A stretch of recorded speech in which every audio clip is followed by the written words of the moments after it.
Hello friends, welcome to பாண்டியநாட்டு சமையல். இன்னைக்கு நம்ம பார்க்க போற ரெசிபி என்னன்னு பாத்தீங்கன்னா ஒரு சூப்பரான ரெசிபி தாங்க பார்க்க போறோம். ஆம்லேட் எப்படி பண்ண போறோங்கிறத பார்க்க போறோம். இந்த ஆம்லேட்ல நம்ம வெஜிடபிள்ஸ் எல்லாம் சேர்த்து சூப்பரா ஸ்பைசியா பண்ண போறோம். பாருங்க எவ்வளவு சூப்பரா இருக்குதுன்னு. இந்த வெஜிடபிள் ஆம்லேட் வந்து எல்லாத்துக்குமே ரொம்ப பிடிக்குங்க. அவ்வளோ டேஸ்டான ஆம்லேட் இது. நீங்க கண்டிப்பா ஒரு டைம் ட்ரை பண்ணி பார்த்துட்டீங்க அப்படின்னா அடிக்கடி செய்ய ஆரம்பிச்சிருவீங்க. பாருங்க எவ்வளவு சூப்பரா வந்திருக்குதுன்னு நான் உங்களுக்கு எடுத்து காமிக்கிறேன். பார்க்கும்போதே சாப்பிடணும் போல இருக்கும். அவ்வளோ டேஸ்டான ஆம்லேட்டுங்க. இந்த வீடியோவை ஸ்கிப் பண்ணாம பாருங்க. அப்பதான் என்னென்ன இன்கிரீடியன்ஸ் எல்லாம் இதுல போட்டிருக்கோம் அப்படிங்கறது தெரியும். இப்போ வாங்க இந்த ஆம்லேட்டை எப்படி பண்ணலாங்கிறத பார்க்கலாம்.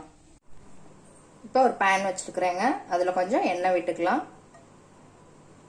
எண்ணெய் சூடானதும் ஒரு பெரிய வெங்காயம் இந்த மாதிரி பொடியா நறுக்கி போட்டுக்கோங்க.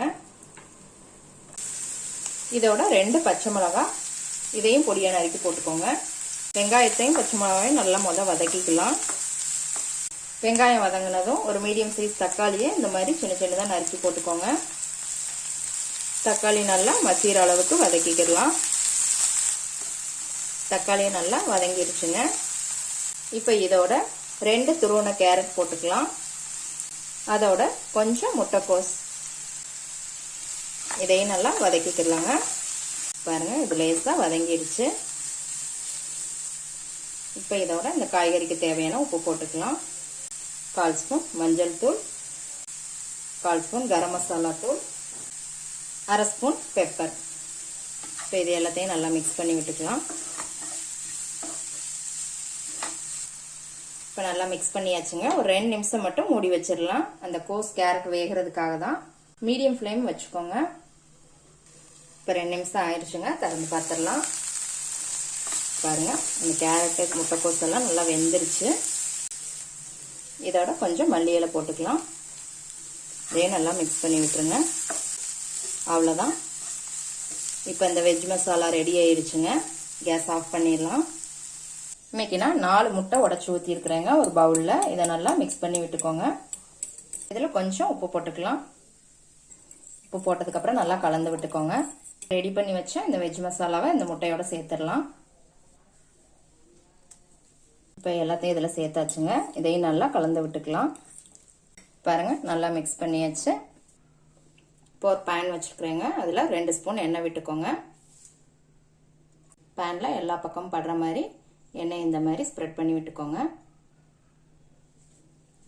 இப்போ மிக்ஸ் பண்ணி வச்ச இந்த வெஜ்ஜு முட்டை எல்லாத்தையுமே மொத்தமாக போட்டுக்கோங்க. இந்த மாதிரி ஒரு கரண்டியை வச்சு எல்லா பக்கமும் வர்ற மாதிரி இழுத்து விட்டுக்கோங்க. இப்போ ஒரு லிட் போட்டு மூடி வச்சுருங்க. சிம்மில் வச்சுக்கோங்க. ஒரு 2 நிமிஷம் அப்படியே இருக்கட்டும். இப்போ ஒரு 2 நிமிஷம் ஆயிடுச்சுங்க. பாருங்க நல்லா அடியில் வெந்துருச்சு. எலும்பி வருது பாருங்க. இப்போ நம்ம கரண்டியை வச்சு பரட்டி போட்டோம் அப்படின்னா உங்களுக்கு நடுவில் எல்லாம் பிஞ்சு போயிருங்க. அதனால நான் இந்த மாதிரி ஒரு பிளேட்டை குப்பரை கவுத்திக்க போறேன். கவுத்திட்டு இந்த பேனை அப்படியே கவுத்திக்க போறேன்.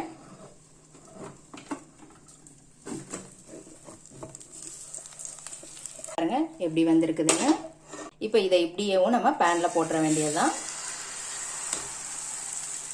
இப்போ இந்த பக்கம் ஒரு 2 நிமிஷம் மூடி வச்சிடலாம். சிம்லேயே வச்சுக்கோங்க. இப்போ 2 நிமிஷம் ஆயிடுச்சுங்க. திறந்து பார்த்துடலாம். பாருங்க நல்லா புஷ்ஷுன்னு வந்துருச்சு. நல்லா வெந்துருச்சுங்க. இப்போ நம்ம கேஸ் ஆஃப் பண்ணிடலாம். இப்போ ஒரு பிளேட்ல அப்படியே மாத்திரலாம்.